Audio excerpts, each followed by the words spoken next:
America அப்படின்னு நம்ம நிறைய திரைப்படங்களில் பார்த்துருக்கோம். நம்ம வீட்டுக்கு பக்கத்து வீட்டில் கண்டிப்பாக ஒருத்தராவது அமெரிக்கா போயிருப்பாங்க. அந்த அளவுக்கு அமெரிக்கா அப்படிங்கிறது நம்மளுடைய வாழ்க்கையில் ரொம்ப சர்வ சகஜமாக நம்ம புழங்குற ஒரு வார்த்தையாக ஆயிடுச்சு. எஸ், நம்ம ஆல் அபவுட் அமெரிக்கா தான் இன்னைக்கு குக்கு எஃப்எம்ல கேட்க போகிறோம். நான் கண்மணி. அமெரிக்கா அப்படிங்கிறது புலம்பெயர்ந்தோரால் ஏற்பட்ட ஒரு நாடா, அது ஒரு இமிக்ரண்ட் நேஷனா அப்படிங்கிற ஒரு பெரிய கொஷின் இருக்கு.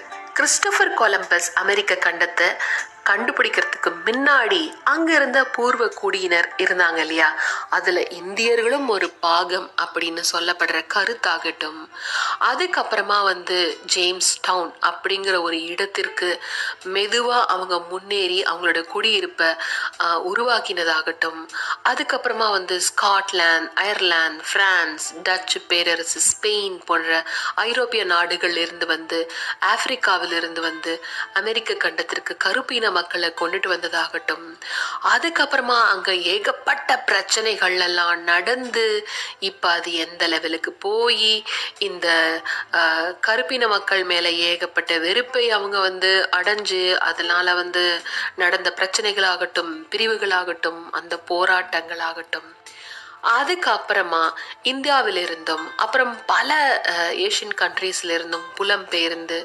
அமெரிக்க தேசம் வந்துக்கிட்டே இருக்காங்க. இன்னைக்குமே கூட மற்ற நாடுகளை விட எண்ணிக்கையில அதிகமா அமெரிக்க தேசத்துல தான் இந்த இமிக்ரண்ட் ரொம்ப ஜாஸ்தி உலக அளவிலேயே.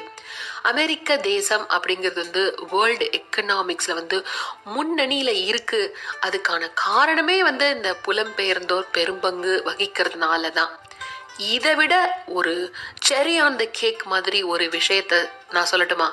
தமிழகத்துல பிறந்த கூகுள் நிறுவனத்தோட சுந்தர் பிச்சை அவர்கள் இந்தியாவிலிருந்து அமெரிக்காவிற்கு புலம்பெயர்ந்து வந்தவர் தானே.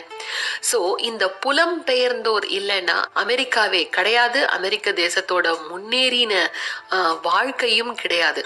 அந்த அளவுக்கு இங்கிருந்து போனவங்க அமெரிக்காவை உருவாக்கிக்கிட்டு இருக்காங்க.